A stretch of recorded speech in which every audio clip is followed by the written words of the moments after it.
Hello, people. Can you see us and can you hear us? Can someone respond in the chat, please? There's always a little bit of a delay. And people always tell me that my volume is a bit too low. But let's see. We've hit the live button. We should start streaming anytime now.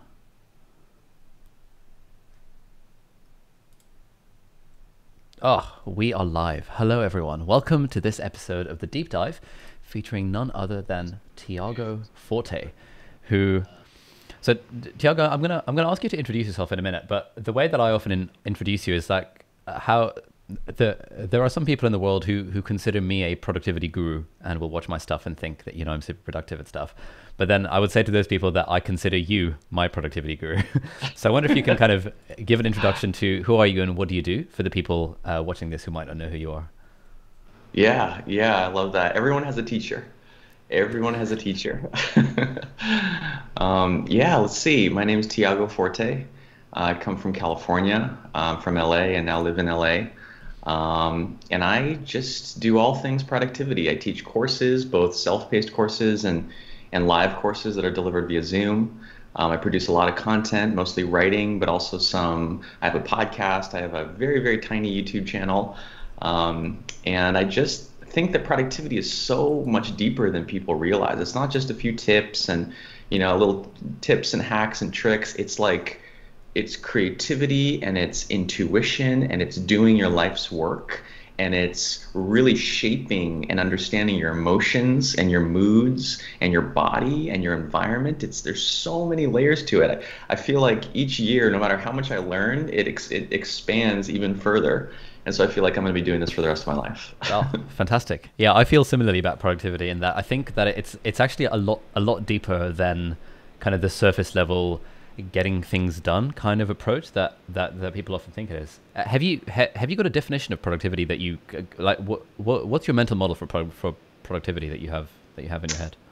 That's a good question. Do I have a definition? I mean, probably just straightforward. Just very straightforwardly, doing your life's work as efficiently and effectively as possible. Okay. And I like the paired words, because sometimes if you do things too efficiently, it's not effective, and vice versa. They seem like they're very close, efficiency and effectiveness, but sometimes doing something effectively requires doing stuff very inefficiently. Yeah, no, absolutely. And when you say doing your life's work, what do you mean by that? I really just think everyone has a calling. Everyone has a dream. Everyone has an ambition for what they want their life to be about. What mark do they want to make on this world before they leave it? You know, what impact do they want to have on their friends and family, their communities? What beautiful art do they want to create? I guess I fundamentally believe that creating is not this like specialized profession for, you know, online personalities like us. Everyone needs to create. We have this fundamental human need to create something true or beautiful or invigorating or original in the world, like at the core human level. Okay, awesome. The thing about life mission and stuff is something that I'm starting to think a lot about. But I will come around and ask you more about that a little bit later on. I wonder if we can start by sort of addressing kind of the title of this live stream, which is Building a Second Brain. So I've got a video about this coming like tomorrow, and then another one coming on Sunday. But for the people in the chat who are not familiar with the phrase, what is a second brain and why should we build one? Yes, my favorite topic. So a second brain is just my word, it's my term for a system of knowledge management that lives outside of your head. So what that means is, that's kind of a long definition, but it's basically digital note-taking. Note-taking, writing down thoughts, ideas, quotes, things that inspire you, new things you learn, observations, or even mundane things, calls from meetings or notes from meetings, notes from calls, notes from books you've read, podcasts you listened to, YouTube videos you watched, right? We're constantly taking in all this information. And note-taking is just getting a little percentage, maybe 5% or less of that, and actually storing it.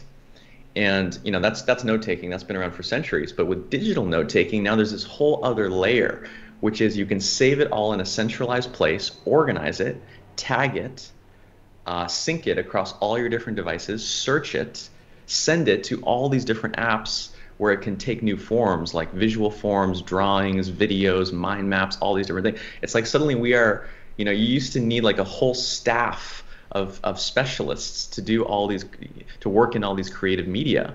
And now it's just apps. It's all just apps that work for you 24/7. And I really don't think we've come to terms with what this means and how prolific and how creative and how impactful just one single person can be when you have the most powerful software ever invented at your fingertips.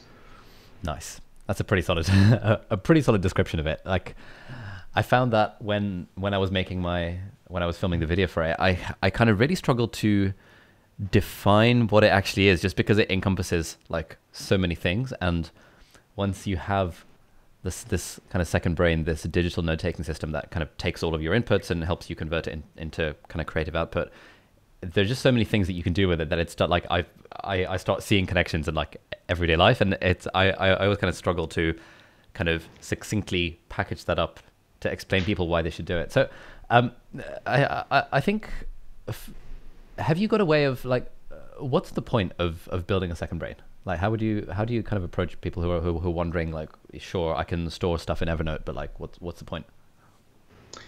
Yeah, it depends on the person, but generally it's funny. We say building a second brain, and it sounds like, climbing Mount Everest. Oh, I got to go do this whole new thing and take on all these new skills and do a lot of hard work. But when I work with people and I just look over their shoulder, most people are doing 80% of what's needed. Right? If you read books, period, which is getting more and more rare these days, or even, articles or blog posts, or if you read, period, you're already like in the top, 10 or 20% of information consumers. So given that you're doing that work, you might as well just, especially with the tools that are so easy to just save your highlights, you can export the highlights from an entire article or book in one step. It takes 5 minutes. I just published a huge guide to how to do this. It's not huge because it's hard, but it's just one of the steps is export your highlights. Once you spent 5 to 10 hours reading a book, might as well save the best parts. And that's true of everything. If you watch YouTube videos, what are the chances that the exact YouTube video you're watching, 100% of it, of what you learn there, is going to apply to your life right this moment? It's nil.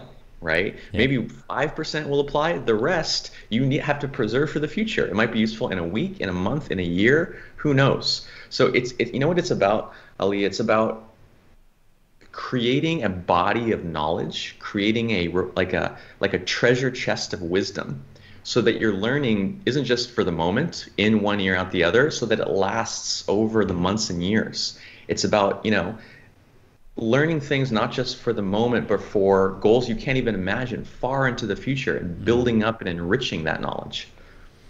Nice. Yeah. Like there's so many people I know, and I sometimes say to people, this is one of my biggest regrets in life, that I didn't bother doing that additional 20%. I didn't bother taking notes on the books that I've been reading since the age of like 13, and the thousands of articles and blog posts and YouTube videos that I've watched. And I think that I spent 10 hours reading this book. Why did I not just spend a half an hour to just consolidate all my highlights from it? And the nice thing about reading everything on a Kindle since like 2008 is that now the highlighting thing automatically does all the work for me. But I really wish I'd taken more time just to do some progressive summarization, or just even to write a few thoughts on the stuff that I'd read. And I think that would have been so valuable kind of 10 years later. And it's something that I would not have predicted when I was like 15 to even think of doing the stuff. So now this is what I try and encourage people to do as much as possible. I know. It's like investing. Everyone says, oh, the most important thing is you start early. Start saving, start investing, start your retirement account, all these things as early as you can. The problem is you have no money. I remember hearing that when I was 15 and then 20 and then 25, I had zero money. And so I was like, well, that advice isn't very useful to me, but knowledge is different. Right? Knowledge, much of it is free or very inexpensive. You're investing in your knowledge and learning in high school and college and in graduate school, all these things. So it's something that you can invest in starting young. without needing a bunch of money. And it's the same curve. It's the same compounding growth. Things build on each other. It's not just the sum of its parts. It's something greater. And I definitely have a passion for, we have a summer camp where we teach these principles to kids, to like, I think 6th or 7th graders. And a lot of work I've done in the past was with kids, because if you can change them young, it has huge benefits. But the thing is too, like at any age, right? It's never too late. We had a guy who was 92 in my course, Kenneth. He was 92 years old or around that age, and he had been working on a book for like decades. His original research on Buddhism. It was going to be this whole new take on Buddhism. And he came in and he said, finally, I have a way to organize all these decades of research I've done in a way that makes sense so I can actually publish this book. So if it's not too late for Kenneth, then we're all fine. Yeah, fantastic. Yeah, it's one of those things where, as you said, with investing, at the start, you don't see how it'll be helpful. You're like, well, if I invest in an index fund, I get a 7% return. I've got $100 to invest. I mean, so what? I get $7. Like that's nothing. But you don't realize that kind of when that compounds, it just becomes a staggering amount of money. And I think there's that sort of quote that's often misattributed to Einstein, which is that the biggest failure of humanity is the inability to understand the exponential function. And I think that definitely applies when it comes to the sort of the personal knowledge management sphere, and taking the time to just take a few notes on the stuff that you read, watch, and listen to, because you're going to be so glad for it for down the line. And so it seems like one of the ways that I struggle to explain the second brain concept is for I think it's easy enough to explain to people who are in the business of content creation. Like that was kind of what pulled me into it initially last year. I was like, oh, if I can invest any amount of money into something that will streamline my process for churning out content, that is absolutely going to be worth it. And that's why the investment was a no-brainer for me. How do you kind of talk to people who aren't in the sort of specific content creation niche like you and I are, in terms of why Second Brain would be helpful for them? Yeah, I think it definitely has. It's taken hold in that, and I'd say there's a few communities: content creators, writers, YouTubers, actually, entrepreneurs, marketing people, software developers, engineers in general, sort of the nerdier crowds. And I think it's for those reasons you said. Like, we already create content, we already consume a huge amount of knowledge, and have a need to turn that knowledge into results. But I kind of think, okay, a couple things. First, what those groups I just mentioned are doing now, everyone else is going to be doing in 10 years. Right? Those groups, I mean, for the past few decades have been sort of these precursors. They're kind of out on the frontier, and everyone else sort of follows in the coming years. So I feel like you can kind of get a head start. You can sort of be on that frontier with us. But then second, this has actually been a surprise to me and is a surprise to people in my course. Even the basic demands of everyday life are so information intensive in a way that we really don't realize because we just don't question it. You know, we just bought a home in Long Beach, California a few months ago. Owning a home, I can't understand how people do it without a second brain. There are so many details, from like the tiniest little, model of your fridge so that you can replace the water filter, all the way to like the voltage of the electricity and who is the internet provider. I've been like really leaning heavily on my second brain the past few months. We're about to have our first son in 7 weeks. Having a baby is incredible. Like, the amount that I have to learn about pregnancy and kids and all this stuff is astonishing. And so that's the thing. Even if you never publish, even if you have no interest in, I have people who've taken my course who aren't on social media, who actually value their privacy more than anything. They have no desire to be a public figure, to do any of this stuff. But it's just the everyday demands of life. It's funny. I first started doing this stuff when I had a medical condition in my 20s, a mysterious chronic pain. And if you know anything about the U.S. medical system, it's a just vast bureaucracy. If you have any kind of recurring medical condition, it's like a part-time job. Okay. Managing the insurance forms and disputing things and researching doctors and all this stuff. And that wasn't some aspirational, oh, I'm going to conquer the world. I was just trying to not be in pain, right? But then, like, so many sort of trials or challenges in life, what I developed out of that, which was the second brain system, has now become a superpower. Because once you have the system, you start to go, oh, I can use this in every area of life. Yeah, so kind of what I've gotten from our chat so far is that it seems like there are almost three kind of useful bits of having a second brain. Number one is just the learning aspect of it. Like we all read books and listen to podcasts and stuff, and like unless the stuff we're reading is pure entertainment, and if that's the case, some people are probably not watching this live stream because you kind of have to be a bit of a nerd to care about this stuff. If you're learning anything at all in sort of school, university, podcast, books, etc., it kind of makes sense to actually codify some of that, export your highlights. It doesn't take very much time at all, but it kind of helps you to consolidate that knowledge. And in the future, when you need to go back to it, you'll think, oh, that was that really good quote from this book that I read when I was 16, but I can't remember what it was. Oh, I've made a note of it. So it becomes a lot easier to get by. So number one would be learning. Number two would be kind of the content creation space. If you're in the business of creating artifacts of work, whether it's as a YouTuber or a blogger or a writer, or even as part of your job, if you're a management consultant and your job is making PowerPoint presentations, you can definitely use the second brain stuff for that. And thirdly, just sort of general personal organization. Like through the second brain stuff, I also have like an Evernote thingy with all of the stuff related to the house that I live in.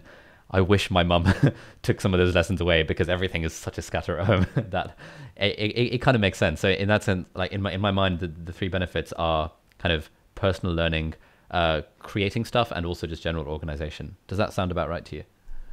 That's so good. I'm actually going to take a little note here of that. Nice. Straight into the second brain. What were those again? Personal learning? Learning, creation, and organization. Yes. I'm always on the hunt for little frameworks like this. Yeah, same. Anytime I can make anything into a three-part framework, I jump on it and think, yes, it's all about the three-part frameworks. It's totally. Yeah, I think that's a great way of looking at it. You know what's so cool about that too is what I notice is people are already doing these things generally, but they create a completely separate system. They have one system for their book notes, one system for their, I don't know, personal learning and research, one system for managing information at work, one system for, they create all these separate systems, which it means a lot of maintenance. You have to keep up with all the separate systems. You have to just track them. It becomes an overwhelming job just keeping track of the systems which were supposed to help you in the first place. And so kind of what we're doing with the second brain is, just like your first brain is there's just one, right? This is the central hub of your life right here. I think of the second brain as the same way. I want to get all these sort of specialized systems and I want to collapse them. That's what I do. I centralize them in one system. I never have more than one place to look.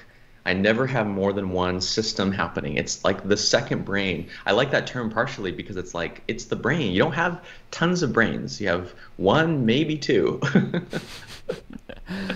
Yeah, so we've got quite a few comments in the chat from people who are definitely sort of seem to be on board with this theory, but we've got a lot of questions about Notion versus Roam versus Evernote, and I imagine this is something that you see a lot. How do you advise people to think about kind of which app should I use for my second brain? Yeah, this is great because I just did a workshop on Monday on this.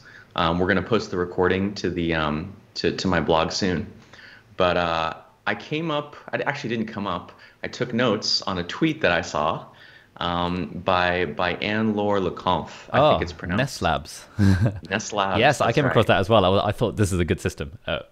What was the tweet and what did you learn from it? Yeah, she just, I think she posted a tweet by George R.R. Martin, who's the writer of Game of Thrones.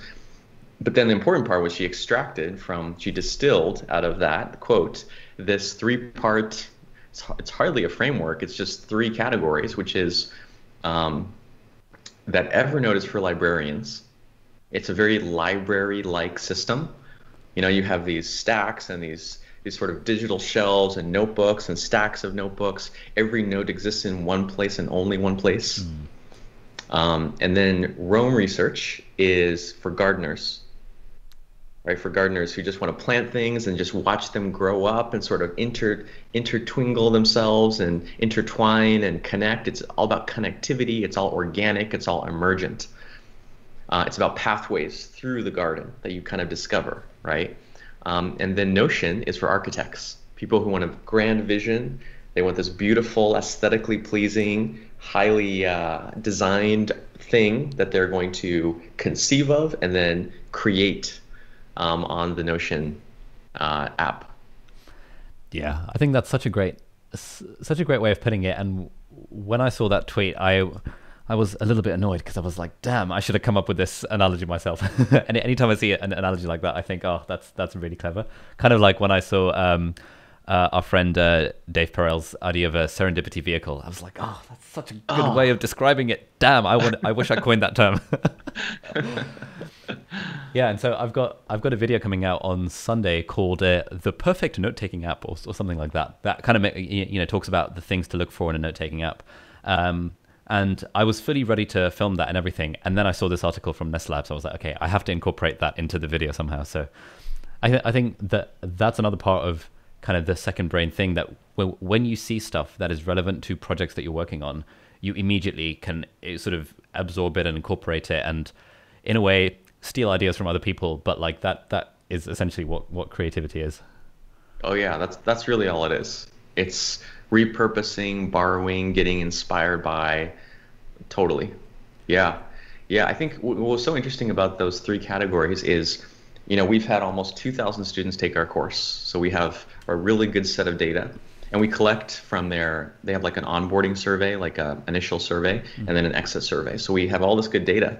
And what we see is about 3/4 of the student body is using one of those three apps.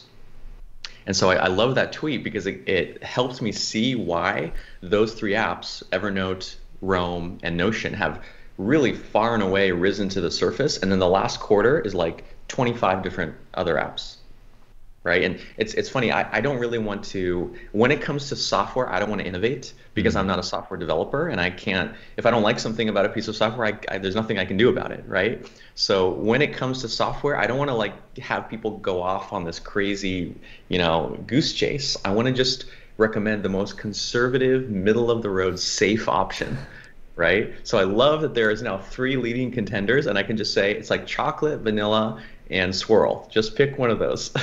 Yeah, I think that's a good way of looking at it. And I kind of after reading that tweet and the subsequent blog post, I realized that the reason I prefer Notion, even though I've sort of extensively used like all three of them, is because I'm kind of like more of an architect kind of mind, in that I like sort of the top level level overview and seeing exactly where things fit. And even though I've tried using Roam and I do like it for certain use cases, I think overall my brain just kind of works more in a Notion-y type way. What's the one that you use? So I've historically always used Evernote. I adopted it in around 2012, so it's been 8 years, which is kind of crazy. But that, back then, that was the only choice. Yeah. Evernote rose to prominence based on the idea that you could write a note on one device and it would appear on the other. Yeah. It's hard to believe, but at that time, that was a radical innovation, right? So the division I use now is Evernote for personal note taking, just because I've used it for so long. Everything we do as a team is on Notion. So all of our team dashboards, all of our databases about customers, about all that stuff, SOPs, standard operating procedures for the business, everything is in Notion. And then Roam, I'm just really starting to get into. I'm actually going to be releasing as a YouTube series called TLR, which is Tiago Learns Roam, where I sort of held off on learning anything about Roam for as long as I possibly could. And I just opened it for the first time, hit record, and I'm just recording as my thought process as I talk through it. Oh, just clicking things and thinking out loud and pasting things in. So I really want to give people like the easiest possible on-ramp into it.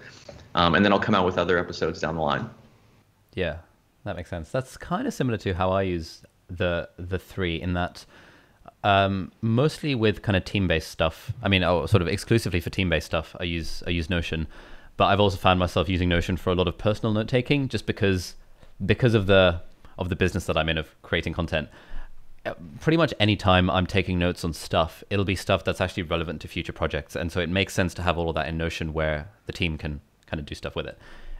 For things like morning pages or like personal journaling, I'll use a combination of Roam and the journal app Day One, which is quite nice because the team doesn't need to see that. And I still use Evernote as like my sort of set it and forget it filing system. So if I get like a letter from Her Majesty's Revenue and Customs, I would just scan it in and just chuck it in Evernote, because I know in 30 years time, if I need to get my corporation tax, identification number, I can just search Evernote and it'll be there. Yeah. And that's like the reliability of Evernote that you just don't get with things like Notion and Roam. But like, I think probably about 80% of the stuff I do is in Notion, maybe 10% Roam, 10% Evernote. And that's kind of been my separation recently. I really love that. You know why? This was why I did this workshop on Monday, was people make this decision of which app to use as if it's like once in a lifetime. You're committing to it to the end of time. It's like they're choosing their religion or choosing their spouse or something. But that's not the case. Even just the decade I've been doing digital note taking, I started on I guess a little more than a decade now. Like Microsoft Word was how I first started doing it, and then Google Docs, and then Evernote. I just expect that every 5 to 10 years, I'm going to have to completely change platforms. And I think what's now even happening is this fragmentation, right? Like thinking tools are getting so important and so specialized and so powerful that you don't want one app to really do everything. You want different specialized tools, kind of like a carpenter. Carpenter doesn't, use a hammer to nail things and also to carve wood. They have like a whole toolkit. So I think we're going to see that more and more, is this fragmentation and specialization of thinking tools. Yeah, definitely. That's a concept I first came across on our friend James Stuber's blog, and he's also going to be another alumni mentor on the course. Yeah. The idea of embrace the toolbox. And again, sort of once I read that, I was like, oh, this is a good analogy. I wish I'd thought of it, because anytime, if I release a video about Rome, people in the comments go mental, like, oh my God, you're not using Notion. I'm like, look, guys, a carpenter doesn't only have a single screwdriver. A carpenter has multiple tools, multiple types of the same screwdriver, just because they all serve a slightly different purpose. And so depending on your needs, you actually don't need one app to rule them all. You can just kind of use the toolbox, embrace the toolbox. There's a few concepts from building a second brain that I wonder you could kind of elaborate on. These are the things that really stuck with me. Could you talk a little bit about slow burns versus heavy lifts and what kind of that metaphor means? Yeah, absolutely. So heavy lifts is a term that I borrowed from someone, a mentor of mine. And it's this idea that there's some situations where you have to do a heavy lift. Think of like a project lift, a heavy project lift. Sometimes you just need to sit down, block off multiple hours, have a very strong cup of coffee, put on the techno music on your noise canceling headphones, and just go for it, right? In fact, that much of productivity, people just assume that's what productivity is, right? That's just what you do when you have to get things done. And there are some situations where that's necessary. But my whole thinking, and this has come basically from starting in my 20s, where, in your mid 20s, when I kind of started my career, you can do that all you want because you have no responsibilities, right?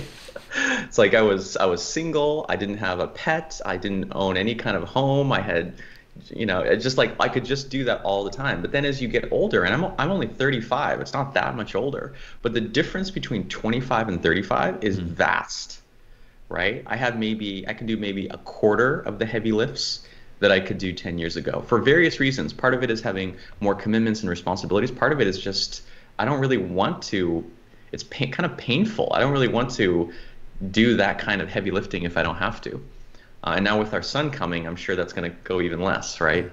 You just have, as life goes on, you have fewer and fewer 3 or 4 or 5 hour blocks of time. You just do, right? And so I started to think as the years went by, what is a different way of getting things done? I don't want to scale back my goals and ambitions at 35. I'm at the peak of my career. I still want to do these extraordinary things. And so using my second brain, I started inventing or just discovering a different way of working, which is a slow burn. Think of it like the pot at the back burner of your stove.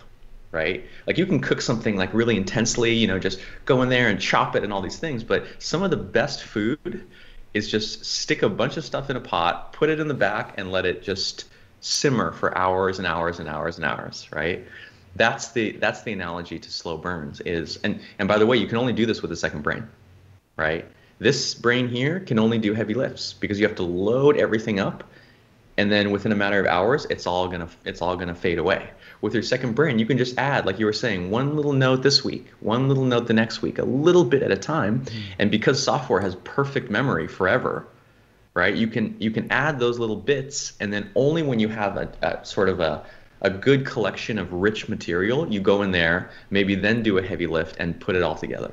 That's the distinction. Nice. Yeah. Kind of thinking back when I was when I was a medical student and I had kind of gallons of spare time because you got loads of free time as a student. I was doing a lot of heavy lifts, especially when it came to kind of doing stuff for my business or making videos for my YouTube channel.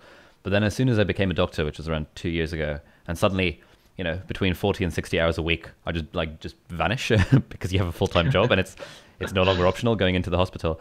I found myself using the slow burn strategy a lot more. And it was only after kind of taking the course last year that I really sort of recognized what I was doing and realized, oh, wow, this is actually legit and I could be doing this. And so through that, I now have as you talk about kind of the importance of maintaining a projects list. So I now have this list of kind of video ideas that we're working on or courses or books or whatever.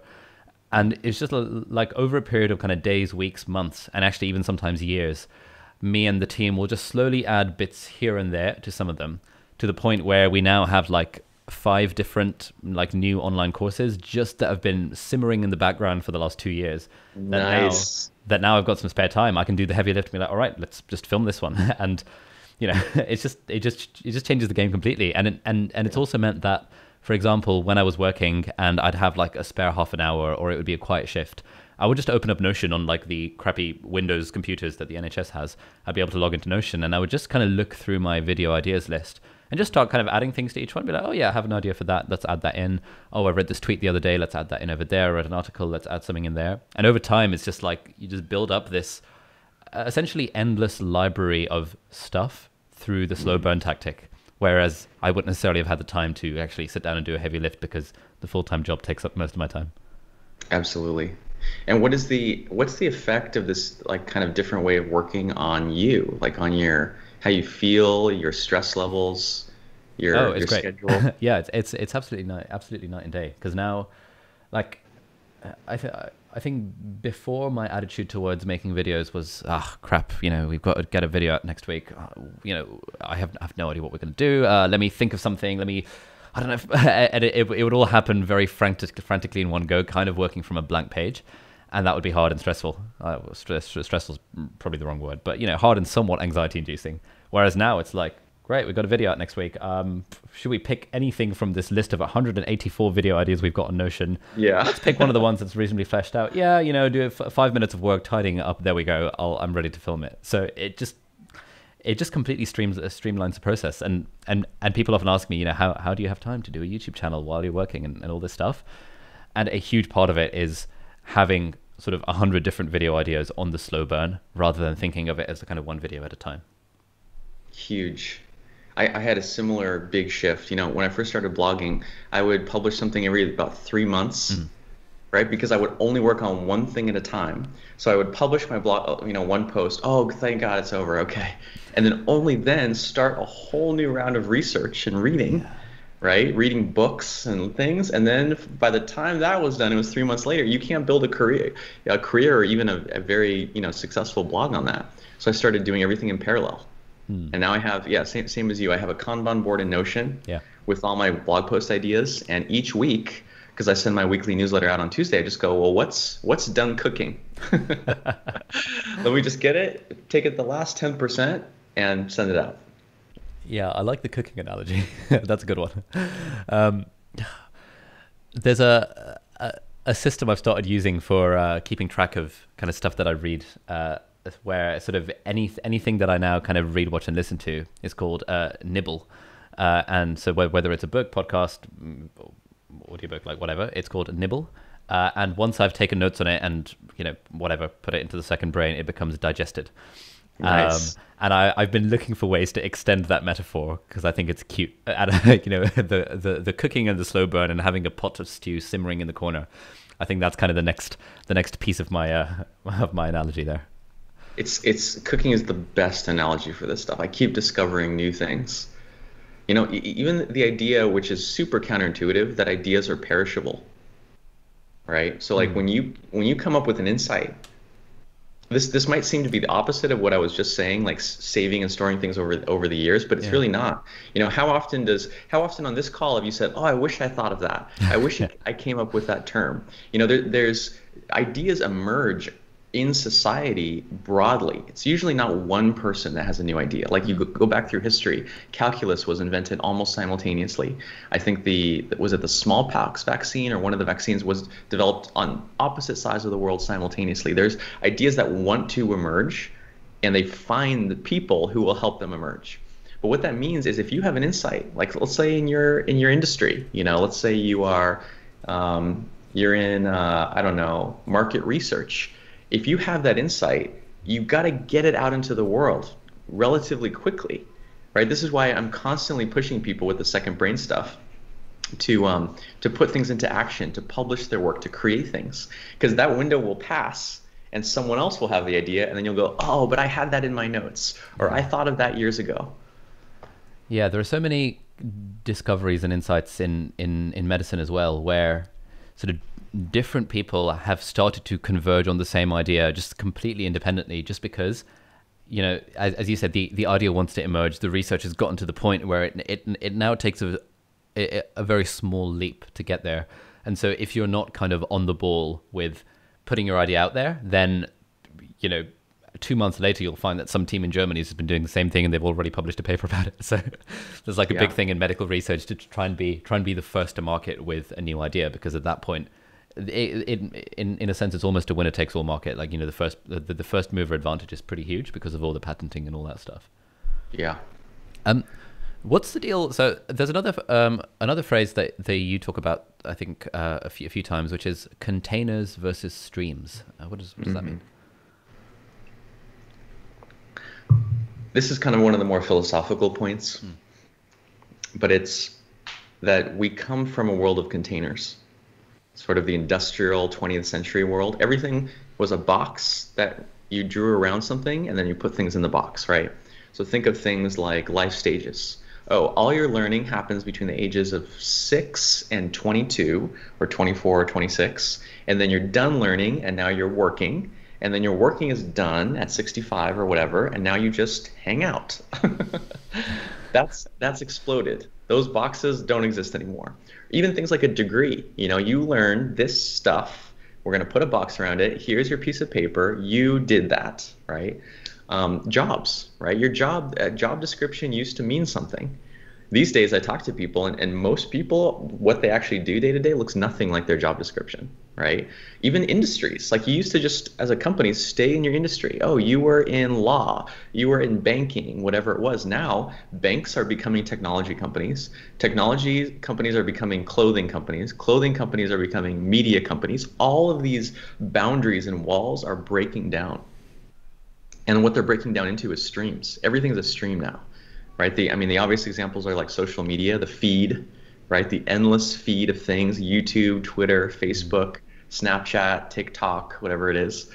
But also our lives. Our lives are just this constant stream of events and conversations and information and things we're achieving and goals. There's no clear boundaries, no clear stop and start, no clear edges, which is incredibly anxiety inducing. Right? And so part of the shift is learning to play in the stream. That's kind of like the big picture thing that I think building a second brain is about, is not just surviving this world of information abundance that we live in, but learning to have fun with it. You actually start to just play as if it's this like cool river and just shape information flows and get some information and send it over there, get some data, send it over there. It becomes sort of your natural habitat rather than this like overwhelming tidal wave of information. Yeah, and there was an idea that you talked about in one of the live sessions when I did the course last year that I really liked, which was a sort of treating information as a stream that you can dip into and out of as you want. Because I think for me, like as I subscribe to more and more podcasts, and as kind of the sort of my list of podcasts to listen to sort of started numbering in the thousands, I started having that sense of anxiety where we all get, where we're worried that, what if I miss something? What if there's a life-changing idea in episode 482 of the Tim Ferriss show that if I haven't listened to episode 482, I won't get this life-changing idea. but kind of moving away from that to more of like a stream-like thinking. Yeah, that's what it is. You can see the old container way of thinking is based on scarcity. So scarcity is a certain mindset. It says things like more is better, right? If you're in a world of scarcity, more is better. You always just want more, more, more, more, more. The scarcity mindset says that you have to preserve and keep everything perfectly. It's sort of the hoarder mentality, right? There's not enough. I'm gonna go without. I'm going to miss out. All of that is based on scarcity. Which made sense in a container world because you can consume everything in the container. You can say, I'm going to read this set of books and just read them start to finish. In the stream, there's no end. You never can consume it all, right? It's like trying to fit a river into a swimming pool. It doesn't fit. It won't go in there. And so it's this mindset of abundance, which is all about, like you said, dipping in. How can you find the best little parts of the river, right? To just dip in a little bit here, dip in a little bit there, maybe take a little scoop, and put it into your swimming pool, but not try to like get the whole flow of the internet, which is absolutely mind-boggling. Just have your little section over here where you keep just the little parts that you want. Yeah, and I think that's kind of sort of increasingly like it's already so important to think in those ways, but sort of the traditionalist way of thinking, like in school and stuff, is still very much container. I think, if we're asking ourselves, do we think in 10 years' time there's going to be more content or less content out there? Obviously, there's going to be more content. So the sooner we all switch to a different way of thinking about kind of materials and kind of literature and all this sort of stuff, the less anxiety we'll have that, this fear of missing out that, what about episode 482? Yeah, this is why I do what I do is you can tell someone, oh, don't have a scarcity mindset, have an abundance mindset. And it's like, okay, let me just flip this switch. Yeah.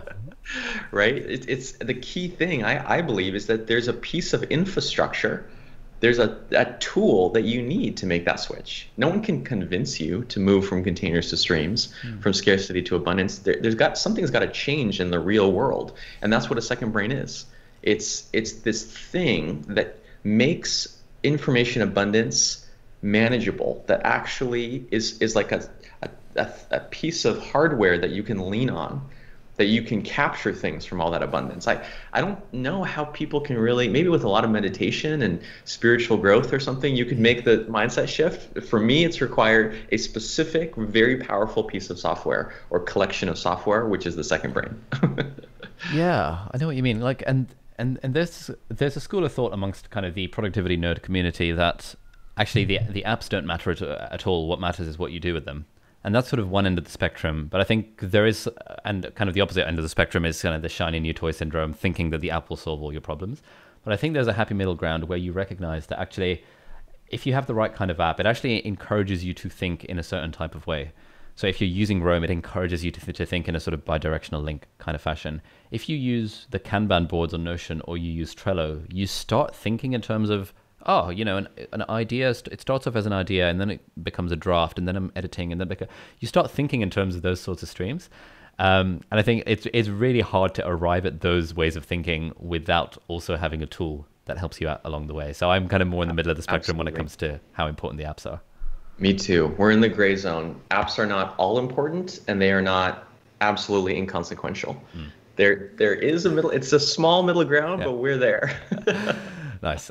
There's another thing that you talk about in the course, which is the idea of productive randomness, which is a nice little phrase. Can you talk through what that means in the context of second brain stuff? Yeah, it's this idea that has a lot of different metaphors and research and things that people have discovered, which is that a system needs randomness, right? Like there's this incredible book, Seeing Like a State, which has been very, very influential. And it talks all about how in the 20th century, we tried to make all systems perfect. The classic example is a forest. There was this movement called scientific forestry. Okay. I think it started in Germany, I think actually towards the end of the 19th century, I want to say. And they said, oh my gosh, forests, they're too messy and random. We should make them orderly like the factories. And so they cut down all the trees and they just replanted them in perfect grids, with no underbrush, with nothing in between, like as if it was a Excel spreadsheet. And at first it was great. At first there was, the trees grew faster, they were incredibly productive. But then one generation later, those forests would completely collapse. They would just completely descend into disease and blight and all these things because there's things happening in a forest that look chaotic but that are extremely necessary, like all the underbrush, all that messy little, like the logs and the little plants and the things that are rotting and the bugs and the animals. That's fertilizing the ground. That's not unnecessary, it's crucial. And so I think in the 21st century, we've sort of come out of that systematic way of thinking where we appreciate randomness, we appreciate chaos, we appreciate serendipity. But then in the world of productivity, we're still in the old mindset. We still think, I think, that we can just make everything so perfect and so precise and optimized and engineered that life will just proceed beautifully and there will be no worries. But honestly, a mentor of mine always tells me, if you figure out how to perfectly manage your life, you'll just end up with a life that needs to be managed. And that's actually not the life you want. You want to have an unmanaged life. That's a fun life. Yeah. Yeah, that's a good way of thinking about it. I've never really thought about that before because I think like one problem that I have is that I try and, in a way, I try and be too organized with the way that I spend my time. And on days where I don't kind of wake up in the morning and sort of plan out every minute of the day, I like a part of me feels like, oh, this is suboptimal. Like, I could be more productive if I just planned every minute of the day. But then, I've always kind of thought that if it feels a bit unsatisfying to actually plan every minute of the day, and some level of serendipity is just quite fun to have. Yeah, it's crucial. It's crucial. Serendipity is what gives life its flavor, its color. If you knew everything that was going to happen, it would just be like you're following a script, like you're just a robot. So the question, but then we want to achieve certain things. We have goals, right? So then the question is like, which I constantly think about, how do you add just barely enough structure? Like just enough that you can actually move forward and make progress, but not so much that your life becomes, a drill routine. Yeah. And so on that point, kind of goals is something I think about a lot, in that I think like when it comes to my YouTube channel, I like the idea of not having a goal because the numerical goals, a certain number of subscribers, a certain number of views, those are all things that are very much outside of my control, as the Stoics would say. And therefore to have a goal like 1 million subscribers by 2020 or anything like that just feels a bit silly. But then there are people who say, what gets measured gets managed, and every employee should have a KPI that they're working towards, and you should have these numerical SMART goals. How do you think about kind of goals insofar as they apply to your business and to your life? I think they're tools in the tool belt. There are certain things like managing my team that we do need goals. We need metrics, we need standards, all those things. But my wife Lauren and I have a joke that sometimes if I'm working all day very intensively and then I finish work, I'm still in that mindset and I sort of try to organize her. I'm like, okay, let's make dinner. What's the KPI? What's the deadline? By when do we want to deliver this dinner? And she's just like, Tiago, stop. So there's many areas of life. I think we're looking to get a dog. This is something a lot of people say. Your dog has a mind of its own, obviously, and you can't put it on a strict schedule. Same with the baby that's coming. Some of the most rewarding, meaningful parts of life are not, they are not subject to rules and guidelines and structures. And if you try to impose them, you'll be in for a lot of trouble. Yeah, that's a good way of looking at it. Kind of tools in the tool belt. I think one area that I think about this a lot is in the realm of socializing and kind of making friends, because I think there again there's a spectrum here. Like, you don't want to completely systematize it so that it becomes robotic and loses the fact that it's human connection. But equally, you don't want to leave your relationships, which are the most important thing in life. You don't want to leave that completely to chance, because we know that any system, when left to its own devices, is just going to fall into chaos, and we're not going to make the time to hang out with our friends. And so there needs to be some level of just enough structure to make it worthwhile. And I know a lot of people They say once you get married and have a kid, then you've got a lot less time to hang out with the boys. And so having, one night a week where all the boys know that, okay, guys, Wednesday night is boys' night. That's like a good system to have. And I think that's a level of just enough structure, but while still allowing for the serendipity. Perfect example. Structure can be informal. That's the one you just mentioned is not a very formal structure. I wouldn't have like, okay, guys, complete your Wednesday night hangout survey by Monday at 2 p.m. Yeah. Then I will, it's just I really believe in informality. And I think this comes from my cultural background, which is Brazilian. Brazilian culture is all about fluidity. Everything is fluid. Relationships fluid, communities are fluid, your ethnicity is fluid, your religion is fluid, food is fluid, time is fluid. Everything is fluid. And so maybe I'm a big believer in fluidity because I've seen how it works. And now the Brazilian nation and society has other problems. They could probably, have more structure in certain areas. Yeah. But I think the US and the West could also learn some things from Brazil and have a little, chill out a little bit and just like calm down a bit with all the formality of everything. So I kind of feel like I want to be a bridge between these two cultures and just, what I think this comes down to, Ali, is just range. The bigger the range you have of ways of behaving, ways of feeling, ways of being, the more of life you're going to be able to enjoy and benefit from, and it just experience for what it is, rather than having this tiny little range and needing everything to fit through that way of being.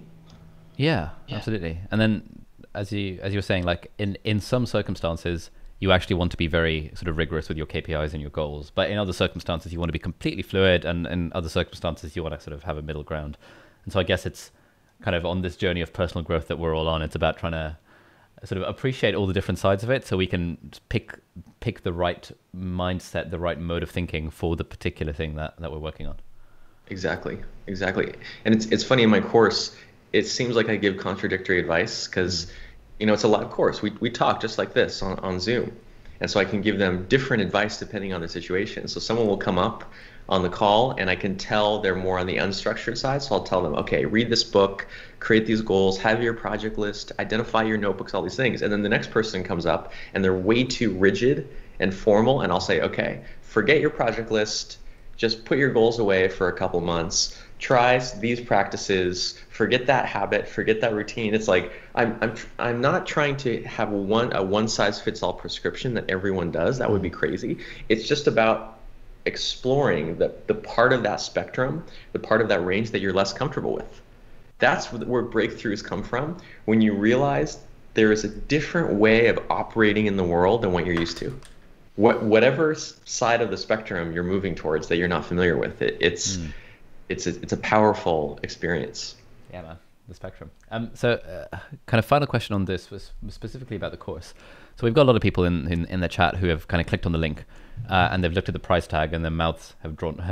Like, what the hell? How do you think about kind of whether a course is sort of worth it in terms of kind of like the price and kind of who is building a second brain for, who is it not for? And yeah, I imagine you would get a lot of queries about the price of it, because it's quite a lot of money. So how do you think about that? Yeah, it's a great question.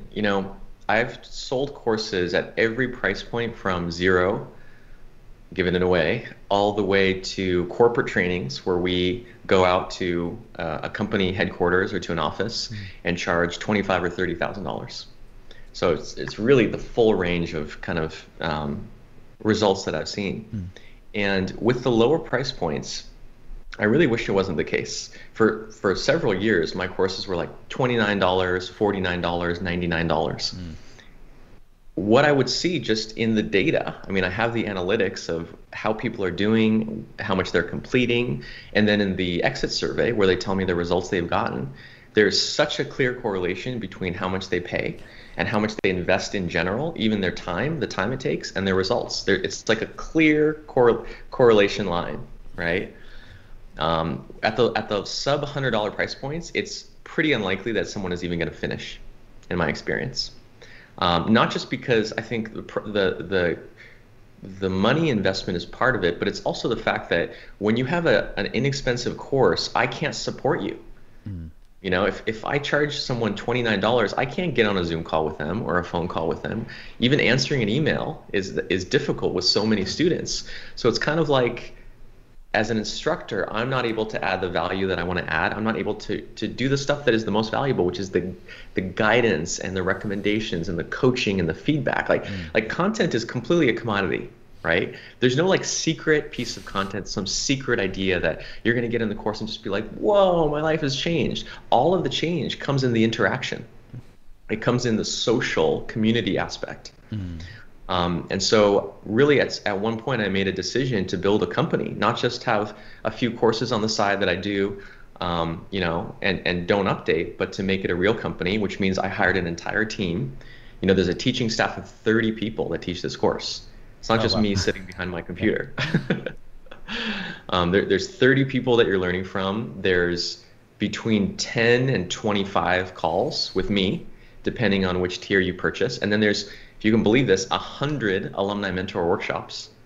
That's sort of like a choose your own adventure. Like each week you're gonna, depending on which app you use or what kind of situation you're in, you're gonna choose sort of your own pathway. And I think if you really scroll to the part of the page that's what you get, and compare it to university or compare it to corporate trainings or compare it to a coach, if you have any idea what coaches cost, I think you'll actually find for what is being delivered, it's actually quite reasonable. Yeah, nice. Yeah, that's kind of what I've been trying to explain to people who I think are serious enough that this would be a good investment for them. And like, for example, I'm an alumni mentor on this, and so I'll be doing kind of small group coaching sessions with people. I charge like between 500 and £1,000 an hour for my time for for coaching. Usually, if someone wants to sort of get into med school and needs interview practice and stuff, and so like there's such a large amount of value being shared, and that's why kind of the testimonials are so strong from people like me and people on the website who have taken the course and found that it's actually made a difference. And yeah, anecdotally as well, I've signed up to hundreds of courses by this point that I've paid very little money for. And I just never end up doing them because there's just something about investing in yourself in that kind of capacity. But equally, I like your point about how the information is not what is being held at ransom here. Like, there's a couple of people in the chat being like, I want to build a second brain, but turns out building a second brain costs $1 million. No, it doesn't cost $1 million. If like loads of the stuff is like freely available on your blog, and there are now so many people that have made videos about how to use Notion to build a second brain, Roam, Evernote. They can take a NAT license course for like very little money if they really want to. Yeah. But like the information is out there, and so what you're paying for is not the information because there's no secret thing. What you're paying for is the community, the accountability, the sort of one-to-one interaction with the coaches, and for some people that's going to be worth it, and for some people who, if they're a 13-year-old high school student, it's just, you can't imagine spending $1,500 on a course, and that's fine. But in 10 years' time, you'll look at that price and think, oh, that's actually very reasonable. Yeah, that's it. That's what it is. Probably 80 to 90% of everything I produce is 100% free. There's nothing in the course that is not for free, either on my YouTube channel or my blog or in my podcast. In fact, there's quite a bit more content in those places than is in the course. Far more, actually, because I'm constantly creating new things, and it's all free, or very nearly all free. My background is in philanthropy. I spent most of my 20s serving in the Peace Corps. I taught English in Brazil and Colombia and Ukraine. I worked in microfinance. Like, I'm a bleeding heart. My mission is not to build a business empire primarily. It's to serve people. I've just come to the conclusion through some years of doing this work that you have to have a sustainable business to do that. Why am I able to publish 80 or 90% of my stuff for free? It's because just twice a year, in the spring and in the fall, I teach a course where I charge a significant amount of money for the people that want to work and that can afford to work most directly with me. Mm-hmm. And then I have to charge for my time, for my staff time, for all the infrastructure, for all the work that goes into that. But I would say just consume the free stuff. You can do it. Trust me. I get testimonials all the time. This long, beautiful, wonderful testimonial, and at the end they say, "Oh, I haven't actually taken the course." And I love that. I'm not sad about that. Like, awesome. You did sweat equity. You put in the time and the effort. The course in some ways is for people who have more money than time. you have more money than time and you want to pay for me to shorten the learning curve for you, then that's what the course is for. Oh, yeah, that's a good model for it. Like more money than time. Because, for example, if you're a student and you have a load of time but no money, then obviously you don't sign up for the course. You know, read the blog post, listen to the podcast, watch mine and your YouTube videos. You will get all the material, and you can just kind of build it yourself, and then you'll send a testimonial being like, "Oh, this is some good stuff." Exactly. Awesome. So if you want to sign up, link in the video description. Otherwise, loads of links to Tiago's website, YouTube channel, all of the stuff is there as well. Where basically all this information is available for free because you're not paying for the information, you're paying for the hand holding, as it were. A few other things that I wanted to ask you. So you talk when talking about productivity, you have this phrase of principles, not prescriptions. What does that mean? Yeah, what I noticed in the productivity world is all about prescriptions. It's all about, oh, Warren Buffett has 3 spoonfuls of cream in his coffee. If you do that, you will also be a billionaire. These sort of like extremely overly simplistic just formulas. Oh, do these 3 steps, read these books, take notes in this way, do it this way, and then the world will be your oyster. And that's just not the case. That's correlation, not causation, right? And so part of the reason that we do the course as a cohort is you have to personalize it. There's no just 10, formulas, 10 prescriptions. What we do each week of the 5 weeks is I present a principle or a set of principles. And then that's sort of like the keynote address, like at a conference, but then everyone goes out into breakout sessions. Some on Roam, some on Notion, some on Microsoft OneNote, some on Google Docs. And it's in the breakout sessions, if you've ever been to a conference, that the learning really happens. You have to work through the details. Someone asks, oh, but I can't do this. And someone goes, oh, I have the answer. I figured that out. And some other person goes, oh, no, but that whole thing is not as good as this other thing that I found. It's the course. How do I describe this? It's not me delivering the truth to you as if I'm like Moses, coming down with the stone tablets. It's more like I'm sparking an idea and introducing a concept or a principle. And then the collective intelligence, what I sometimes refer to as the third brain, comes around it and figures out all the implications and the applications and the implementation. That's the power of social learning. You can't do any of that in a self-paced course. Yeah, that makes sense. Another thing that I was interested in is you talk a lot about kind of the value of creation over consumption. And again, so I wonder for those listening who are not YouTubers, for example, what is the value of creation over consumption? A lot of things. I think it vastly accelerates your learning. When I wrote about this in my guide to summarizing books that I published recently, which is, fair warning, is like a course worth of content. It's a really long, in-depth post with like 5 YouTube videos and all these things. And it's kind of like a microcosm of building a second brain, just that one post. When I am reading a book and I suddenly decide to summarize it and to publish a blog post on it, it's like my vision sharpens. It's like I put glasses on. And it's like my brain sort of turned on, because it's not just passive. Okay, that's nice. Okay, great idea, whatever. It's suddenly I know that I'm going to be responsible. It's like I'm going to put my reputation on the line. I'm going to put in my time and my effort into this. And so I find that just knowing that I'm going to create something makes me pay closer attention, makes me more consistent, makes me more rigorous. It makes me question things more, right?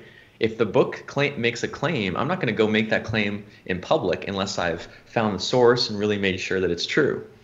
So I think it accelerates your learning. I mean, if that was all it did, I think it would be a pretty awesome thing to do. Yeah, definitely. And so how do you balance, because so for me, when I read a book, usually I'm thinking, okay, this might make for a good blog post, or I'm going to mention this in my email newsletter, or I'm going to potentially make a video out of this. And so I'm reading it with intent. But presumably you don't do this for every book you read. Like, how do you kind of balance this sort of, I guess, creation-y type mindset when reading stuff with just, I don't know, relaxing and enjoying a book? I just follow my intuition. I love reading fiction, Mm. where I don't do all this stuff. Fiction is purely for enjoyment. Let me close the window here real quick.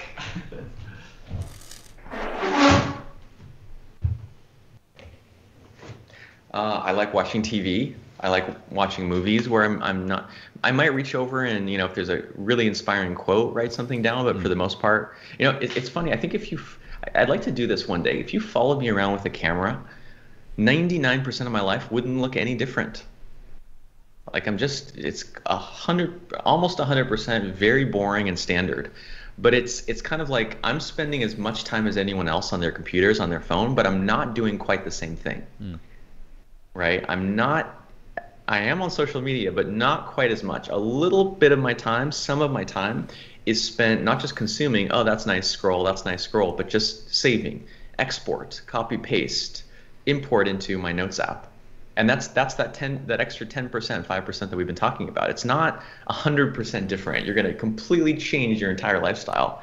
It's just getting the stuff you're already consuming and making use of it. And if I always use this idea of resonance.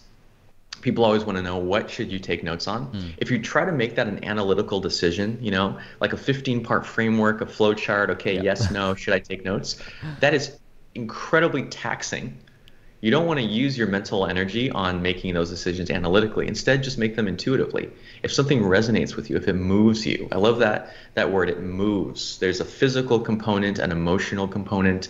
When you notice as you read something that your brain kind of lights up and your pupils widen and suddenly time slows down and there's all these little signals you can look for, that means your brain is encountering information that it didn't already know, that it couldn't predict. That's learning. Right? It's funny. I notice people take notes on things they already know.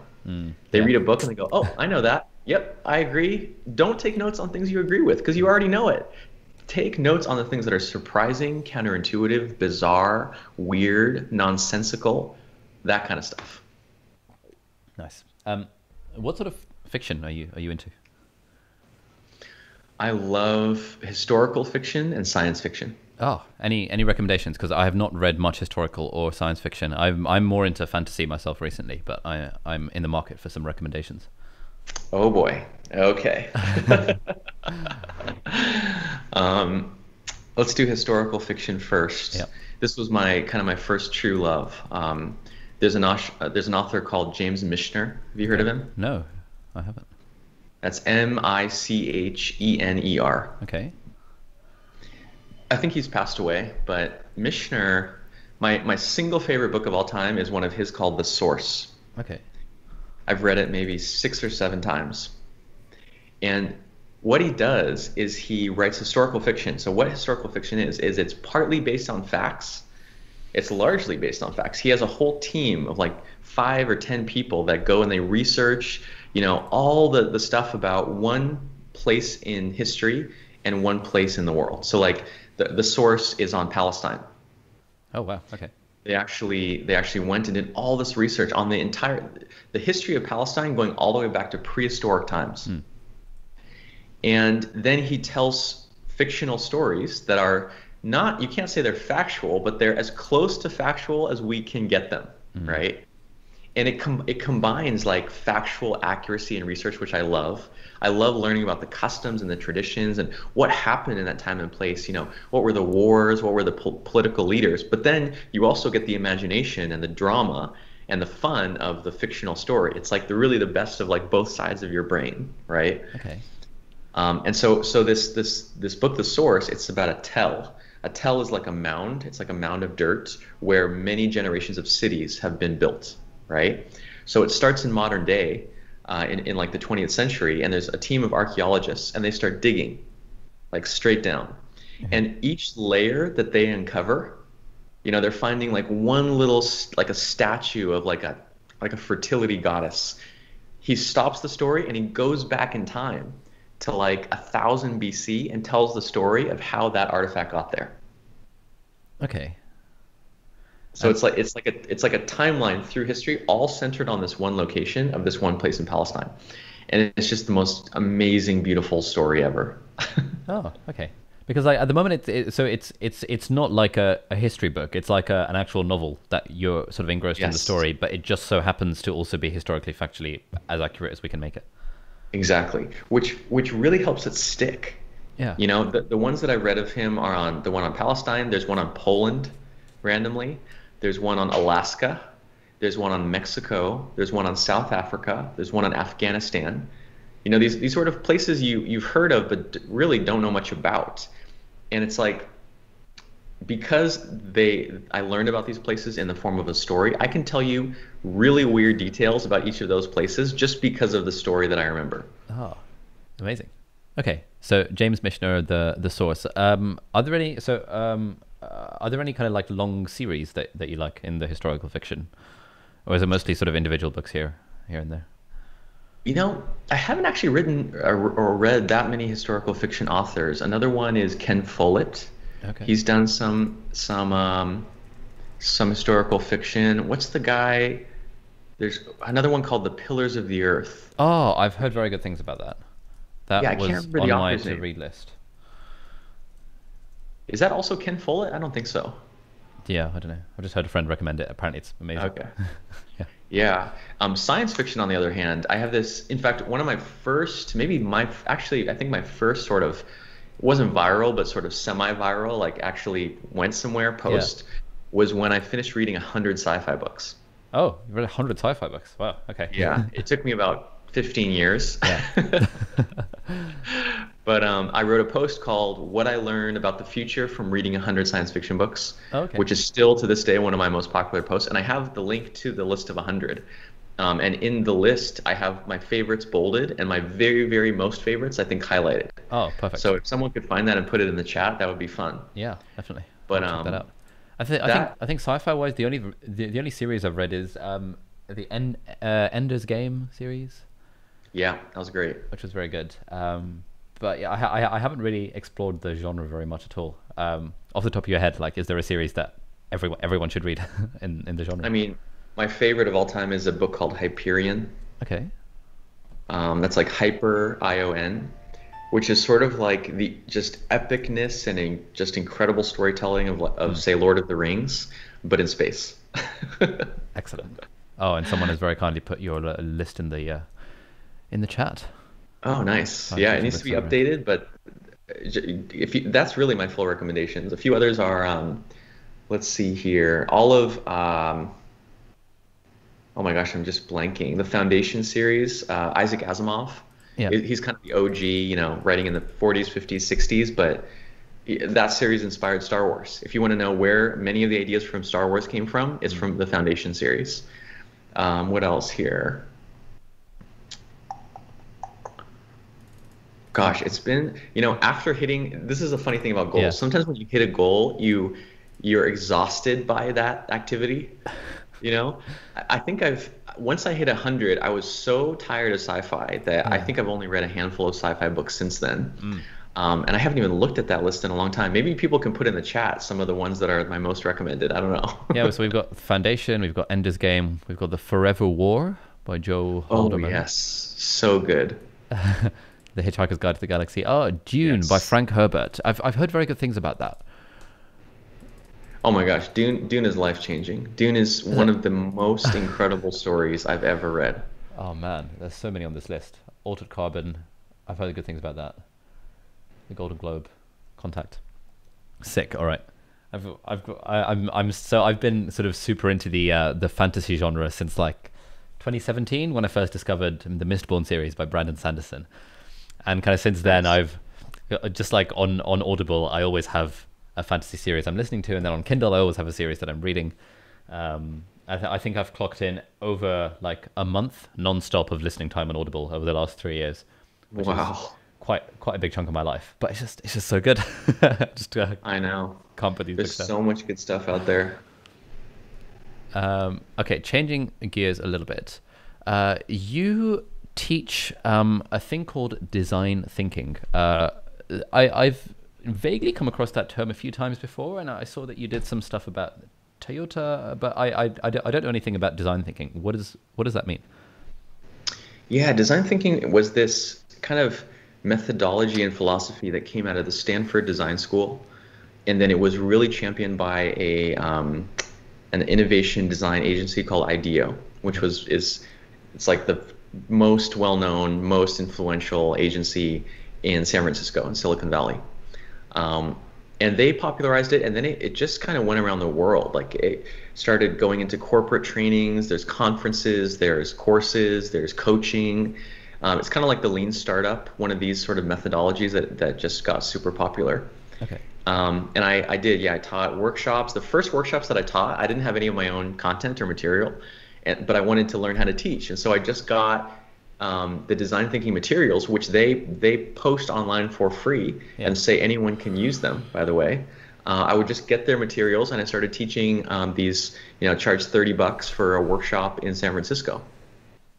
And design thinking is just this idea that creating something new is a process, and that process is iterative, right? It's not just you do your research, like we were saying before, you learn, do your research, you make something, and then you're finished. It's more like you listen, you create a small experiment, you put it out there to the public, you get feedback, and then that feedback goes back into the same loop. And so each iteration, you're getting a little bit better, a little bit better, a little bit better. Which is kind of familiar these days. The whole world kind of understands that, but design thinking was one of the first methodologies to introduce that to companies, because companies are not used to that. Companies are used to creating the product, the definitive thing, and then just launching it into the world. Yeah, okay. So that's kind of where that comes from, because I feel like now in the sort of content creator space, it's a pretty standard way of operating, whereby you start off with an idea and you sort of initially tweet it and see what happens. Then you write a blog post, see what happens, and then if that goes well, you make it a course, and then you make some videos, and then maybe you turn it into a feature film. So it's sort of just like this iterative type process where each time you're doing a little bit more work, but you're putting it out there so that you're not. So you're not going into a cave and emerging with, I don't know, the Book of Mormon or whatever, and hoping that people will. Exactly. Okay, cool, that makes sense. Yeah. A few other things I wanted to ask you. So you seem to be very bullish on the idea of weekly reviews. Now, weekly review is something that obviously I read about like 3 years ago, but since I discovered it, I was like, oh, this weekly review thing is pretty legit. Maybe done it like 4 or 5 times in the last 3 years, and every time I do it, I think, damn, this is really useful. I should do this more often. So I was wondering, like, how much do you recommend doing a weekly review? Like how important is it to your life, and kind of what's your setup for doing a weekly review?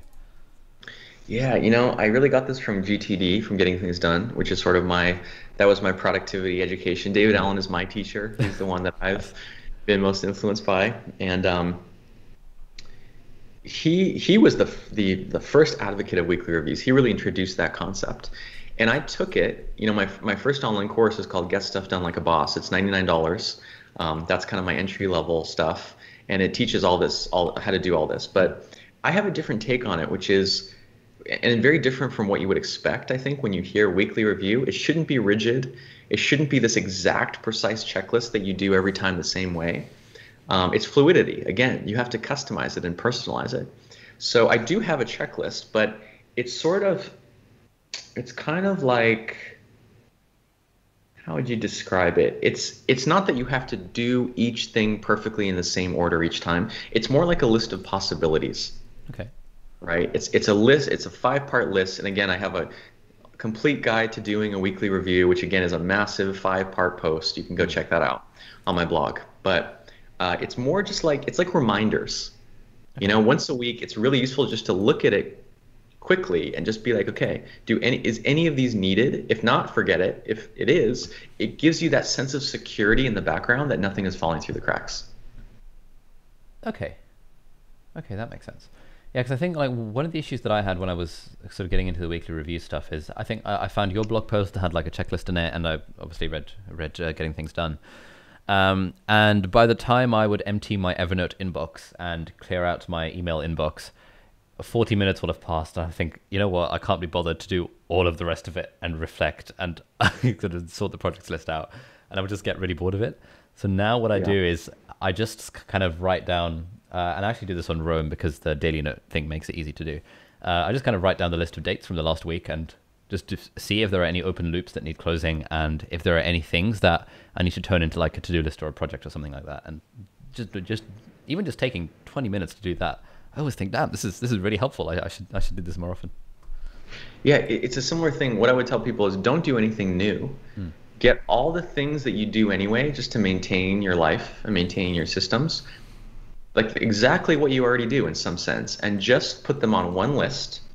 Think about the list a little bit. What is the right order? Like we tend to do things throughout the week, like, oh God, I gotta get into my email. Oh my gosh, I forgot to see my calendar. We do them sort of too late, where they've already kind of devolved into some sort of emergency or fire that we have to fight. If you just put them on one list, think about what order they should go in and do them a little bit sooner, right? Like in the morning of each day or at the Monday of each week, then that gives you just a little bit of warning, so that it's not, because the thing is, by the time it becomes an emergency, it's 10 times harder to deal with, right?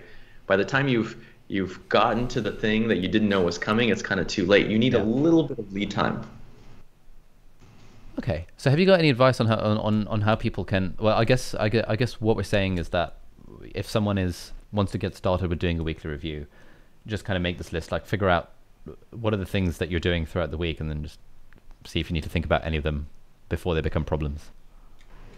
Yeah. I mean, there's my complete guide. If someone could put that in the chat, that'd be useful. It's completely free, and it has a bunch of videos where I literally walk through my entire review, which only takes 20 or 30 minutes, from beginning to end in 5 parts. So feel free to borrow that to your heart's content. But yeah, what I noticed, like for my list, is what did I do? I wrote down things I had to do. I looked through my Evernote notes inbox for any new notes I created. I looked at my calendar. I cleared my desktop and my downloads folder, and then I chose my tasks in my task manager. That's 5 things that I have to do anyway in some form every week. Yeah. So I just got those, made them into a little list. It's like a little sticky note in the corner of my desktop. And the truth is, I probably do that actually 2 or 3 times a week, and it takes 10, 15, maybe 20 minutes. Yeah, so there's a concept that I like, which I actually used to do quite a lot when kind of working in the hospital, which is that I think kind of the year just before Amazon hit $1 billion in revenue, they had a year of GOHIO, getting our house in order. And so that was kind of the mantra for every employee of Amazon that year, that we're going to do this go higher thing of sort of getting everything in order to gear up for growth.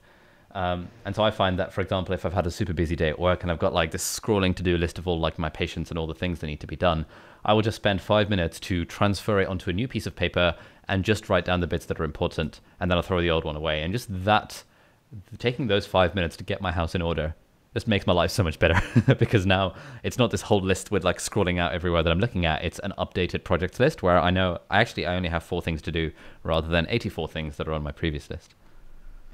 Exactly. That's the thing, is you always have many dozens or hundreds of things you could potentially do, right? But that's not your to-do list, right? There's some things, replace the batteries in the garage door opener or something that you could easily postpone for many weeks or months, and there would not be a negative consequence. It's just like something you want to get around to eventually. So don't put, all the 100 items on your to-do list and say, oh, I'm going to get that done today. That's a recipe for burnout, exhaustion, frustration. You don't get any sort of win. You don't get a victory. You're setting yourself up for failure, essentially, because no matter how hard you work, you're not going to get done anywhere close to that many. So I actually have a rule for this. For some years, I did very close time tracking. I really tracked my time, and then I also tracked the tasks that I completed. And I found that on a typical day, and this is over a period of like 2 years, I don't do more than 8 tasks per day. Oh, okay. Yeah. So 8. I mean, that's, for a productivity expert, is not exactly that impressive, right? And these are small tasks. It's like write someone an email, like research something on this website, stuff like that. And that's because most of the day is taken up with things that just come up, right? No matter how well you plan, life happens and things come up. And so really, you're only looking at your to-do list when you have these little bits of time to yourself. So I have a rule that I'm not allowed to put more than 10 items in my task manager. I have a today section. Yeah. It's like, this is what I'm doing today, and I'm not allowed to put more than 10. That's like my stretch. If I can get 8 to 10, that's like, oh, I have an ambitious goal, but not more than 10. Otherwise, I'm just going to finish the day with a sense of defeat. Okay. Yeah, no, that makes a lot of sense. So I understand that you use Things 3 as your task manager of choice. Yes. How do you get that? I've recently started working with a personal assistant, which I know that you also work with. And you know, my issue with Things is that it was a few too many steps to delegate a task. So how do you delegate stuff given that it's a sort of single player task manager essentially? Yeah, we just manage our to-do list completely separately. Okay. Although I will say this, what's evolved is as we built out the team, we're now a team of about 8 people. The purpose of my task manager has evolved. It used to be, like you said, single player, hyper personal, just me and what I have to do. Now it's many of my tasks are follow up with this person or delegate this task or waiting on this person for this.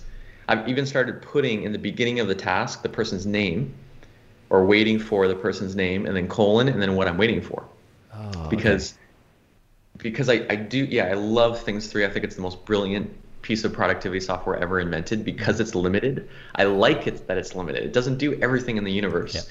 Yep. And so I'm checking in, say in my weekly calls with my personal assistant, just, oh, Bethany, can you give me an update on these 3 things? And I just, our team is very good at following up with things and tracking open loops. We all take our online courses. Yeah. And so I can just ask her to do something. I know she's going to capture it. She's going to process it. She's going to keep track of it, but in her own system. And I don't want to see that system. I really don't want to see all the stuff that my personal assistant is doing all the time because that's why I have a personal assistant. So I don't have to look at that. Oh, okay. Yeah, that makes a lot of sense because like I was using Things 3 fairly extensively, and then I was like, oh, should I switch to Todoist because of the Teams feature, and should I switch to Notion because then everyone can see everything? And yeah, I feel like we still haven't figured out, at least kind of for me internally, haven't figured out a way for that to work. But I think kind of the way, like for example, if I want my assistant Elizabeth to do something, I could just message her on Slack and trust that she'll know what to do with it because she's a productivity nerd as well and has some sort of system for this. So maybe it doesn't have to be like the whole team is using Todoist for Teams and paying $8 per user per month for it. Maybe it's just everyone's kind of doing their own thing, and as long as I know who to check in on and stuff, then that would make a lot more sense. I think that's the right approach for task management because this is the thing.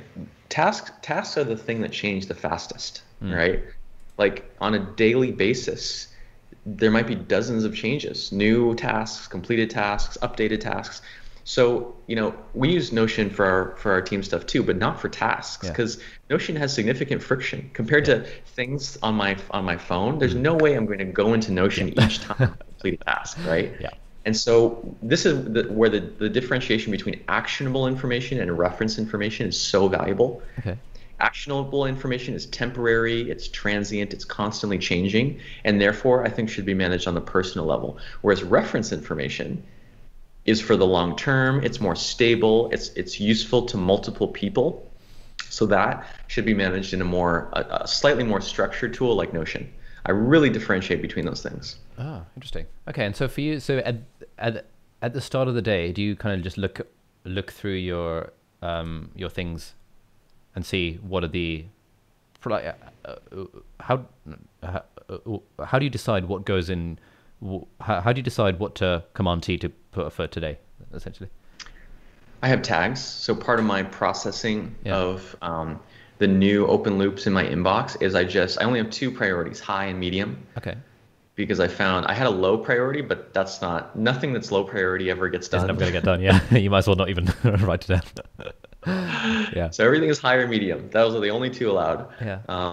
So because I'm sort of continuously every 1 or 2 or 3 days putting new tasks into my projects and areas, it's sort of like I wake up in the morning and I generate a new to-do list. Right? It's sort of like I have my full database of many hundreds of potential tasks. But there's something funny. Each day, you don't really know what's going to happen in the day, and things come up so last minute. Like I can't today plan Friday. I don't know what's going to happen Friday. Yeah. if I tried to plan Friday in too much detail, everything would change on Thursday. Yep. And then I would arrive on Friday and I'd be like, what the heck? It makes no sense. And so I want to do it just in time. I want to generate my to-do list at the last possible moment where I'm as close as possible to the actual day. Okay. And that's where the database approach of something like Things is so useful. I have this big database, hundreds of potential tasks. That morning, I'm going in, pulling 10, no more than 10, and that's my plan for the day. And it's not high stakes. It's not like, oh my gosh, what do I have to choose? Because the next morning, I'm going to do the same thing. There's no high stakes. It's almost like each morning, I'm just generating a plan for that day out of my tasks. And so for tasks that, let's say you have kind of 10 things on your to-do list for today, but you don't get them done. What do you do with those items tomorrow? Do you treat them as if they're just part of the database, or is there some prioritization there? I do some prioritizing. Things allows you, once something is in the today area, you can change the order, right? And often I just do it from morning to evening. Things I know I'm going to want to do in the morning, I put towards the top, things in the evening towards the bottom, or sometimes by difficulty. Like I do my heavy lifts basically in the morning, so I'll put the hard thing first and then down. But it's an interesting thing because there's those rollover tasks, right? The ones that, keep getting bumped to the next day and the next day and the next day. My attitude towards that is I'll let that happen once or twice. But if a task gets bumped more than a few times, I re-examine it. I look at it more closely because almost always it means that it's not clear. Yeah, definitely. Right? Yeah. It's something like something like, I don't know. Figure out issue with website. Exactly. Yeah. Yeah. What the hell does that mean? Perfect example. Figure out problem with website. It's like that can take 2 hours just to figure out what the problem is. Yeah. And so this is the GTD principle of the next physical action. Like, what is the next specific, concrete, physical thing? Like, what are you actually going to do with your body to fix that? Okay. Right? So it might be something just like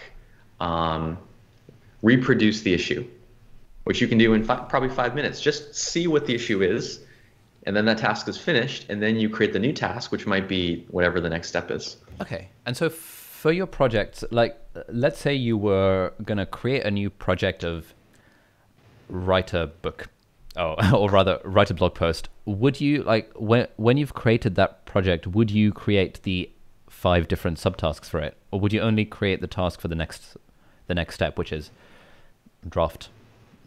first draft or something like that? Like, how do you because I think like one kind of problem that I have when creating tasks, I'm like, okay, cool, I want to redesign the balcony of my house, therefore, okay, step 1, browse Pinterest, step 2, browse Amazon, step 3, do this, step 4, and I'll create like a 7-step thing, and then I just won't end up doing any of it because I feel like I've gotten the endorphin release from having created all the tasks. Now I don't need to do them.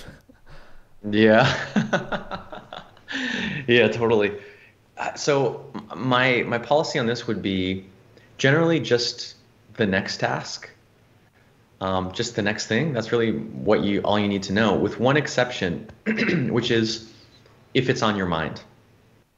So I think our brains are actually very good at knowing when something needs to be thought about, right? That's sort of the evolutionary purpose, I think, of worrying.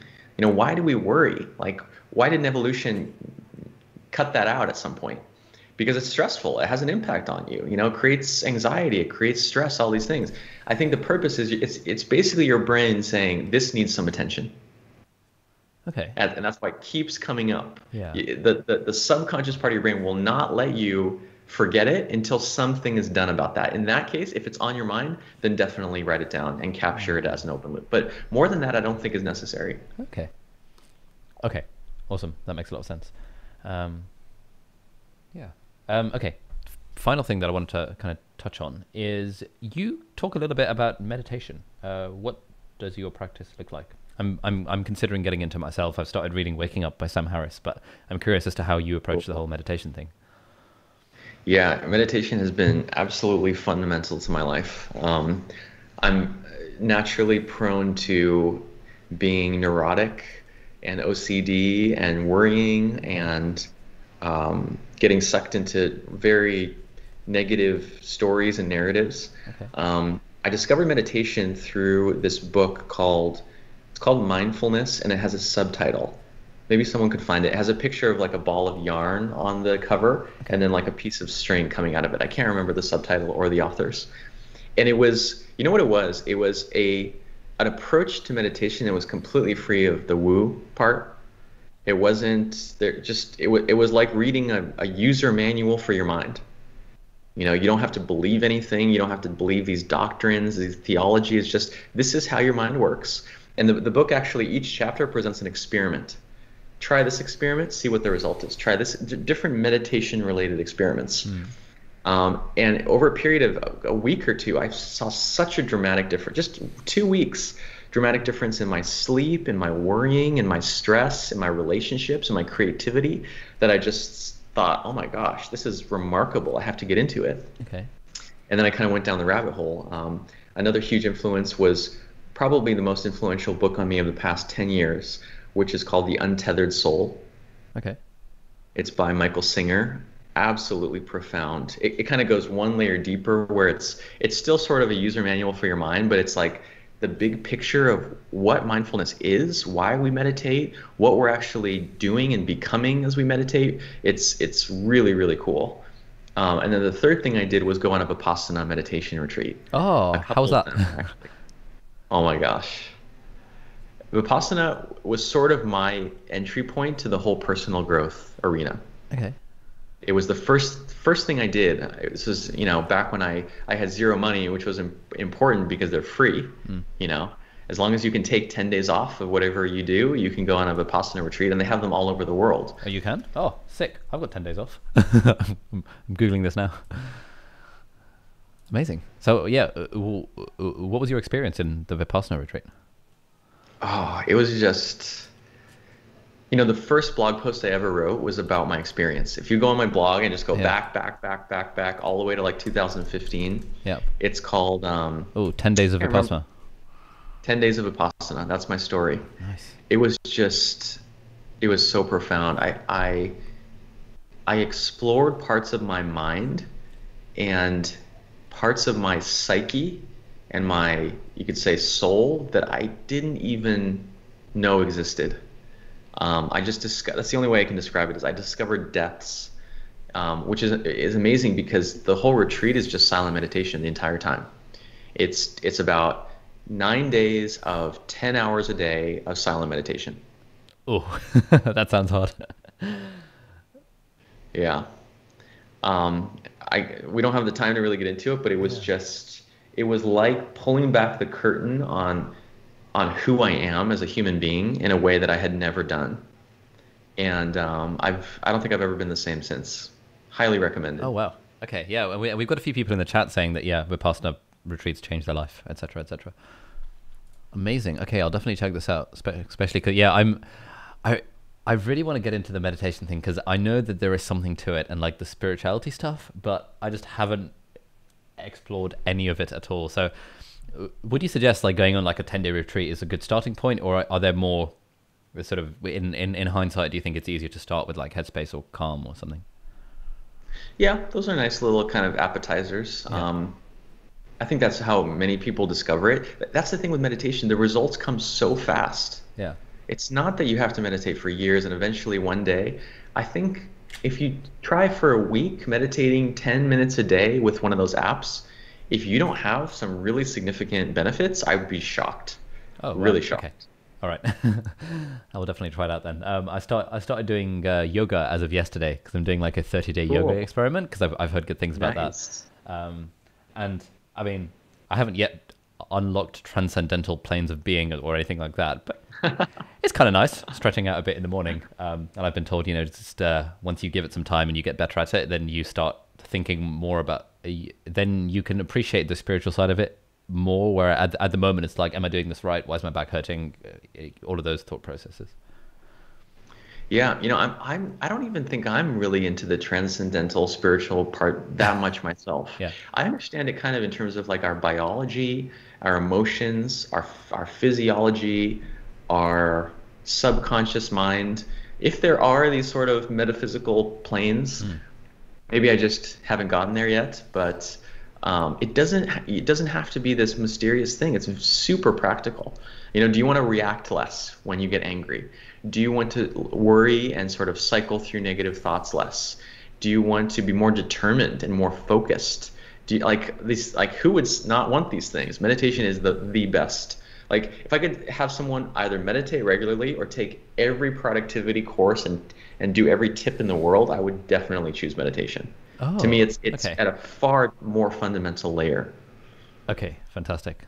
I'm sold. I will look into this extensively. The other thing was, oh, I had a question related to that. Oh, yeah, I saw on your like bucket list or something, which you kind of public domained a while ago, that you're also that at some point you want to try these like kind of psychedelic-y, shaman-y type things. Like, how far have you gotten along that journey? Because I'm also right at the start of that. I haven't done any of that, but I'm really intrigued. Oh, I love psychedelics. I think psychedelics, once we get over this cultural taboo, and of course some of the laws against Yeah. them, and we're making huge progress, even in the US, which is so conservative about these things. There's now clinical trials being done at a few different hospitals in the US for the first time in decades. Overseas, there's a lot of other stuff happening. Oh my gosh, I could talk about this forever, but LSD, MDMA, they are not, they have such important effects on our emotional healing, on our sense of self, on our open-mindedness and creativity. I mean, the little research that has been done, like back in the 60s, is just incredible. That's why I'm a big proponent. At some point in my career, I was like, am I going to talk about this stuff publicly? And there could be negative repercussions. But then I just thought, no, society needs these substances. Yeah. I'm going to take that risk and I'm going to speak about it publicly. And I've written about my experiences, like at Burning Man and different places where I've done LSD. Yeah. And I don't care what the consequences are, because I think when psychedelics go mainstream, it's going to be the most important thing that happened since the invention of psychology. Oh, okay. So what's a good like What's a good place to start? yeah, how do you get started with psychedelics in like a non-illegal way? Yeah, that's the hard part. A couple of things I can suggest. First, there are ways of accessing those states that don't actually involve the substances. Okay. So one big one is holotropic breathing. Okay. If you search holotropic breathing and Tim Ferriss podcast, there was one of the most incredible interviews with this guy who started with LSD back in the 60s, but then saw that it was becoming illegal, and he was looking for a way to create psychedelic states without illegal substances. And you can just breathe in a certain way and have an insane trip. Oh, amazing. Right? There's different online courses you can take and Yeah. podcasts and different things you can try. Meditation has some, when you go deep enough, has some similar states. But for actual psychedelics, what's starting to happen is there's like MDMA therapy. Okay. Tucker Max wrote a really in-depth, very moving post about his experience with MDMA therapy, which is just basically you take MDMA, you sit on a couch, there's sort of a timekeeper person there, and they just watch over you as you just put on a blindfold and just have an experience just in the privacy of your own head. Yeah. And people report like things that they have been in therapy for decades Yep. get resolved, or they have breakthroughs in a matter of 2 or 3 sessions. It's just incredible. Oh, okay. Nice. Yeah, that's another thing I want to look into, because I really like the idea of kind of trying out one of these like psychedelics in a very controlled setting with cameras around, so that if it's interesting, it'll make for an interesting video. You just being like, yeah, I don't know. Yeah, it seems like everyone who does psychedelics or has done psychedelics talks about how amazing they are, but I guess it's kind of the problem that Sam Harris talks about in Waking Up, which is that for people who haven't experienced it, you sound like a total nutcase. And there's no way getting around that fact, because it's a different sort of experience, a different way of thinking, but it's like, what the hell are you talking about? And so You can't describe it. It's not, because Yeah. it's not just things you see, although you can see and hear things. It's like the feeling of those things. I can't describe it. Okay. Yeah, I definitely want to try those out for myself. So the meditation thing and the psychedelic thing at some point, hopefully in the next year. Awesome. That was, I had a few other things I wanted to talk to you about, but I know you have to go soon, and I'm absolutely busting for a wee because I've been drinking way too much water in this thingy. So just wanted to say thank you very much for taking your time doing this live stream with us. Anything you'd like to share with the audience before we wrap up? Yeah, thank you. It's been super fun. I love these more in-depth conversations. I don't think so. Just, check out my content, join our free communities. We have one on Slack and on Facebook, a free Facebook group for building a second brain. Just get involved with us. Check out my free content, my podcast. And, if those things resonate with you and you think having a second brain could be that quantum leap in your life, and you're willing to make that investment, not just of money, of time also, join us. We have 2 cohorts a year. The next one is cohort 11. Enrollment is currently open right now this week and closes at midnight on the 24th. And I just encourage you to check out what we're doing. It's one of the most exciting communities and movements, I think, that's been around in some time. And I just love it so much. Yeah, man. It's exciting stuff. I've got my mentor call sometime, I think, on Friday. And then I can't wait to dive into kind of being a mentor. That was something that I was a bit in two minds about, because it's quite a big time commitment.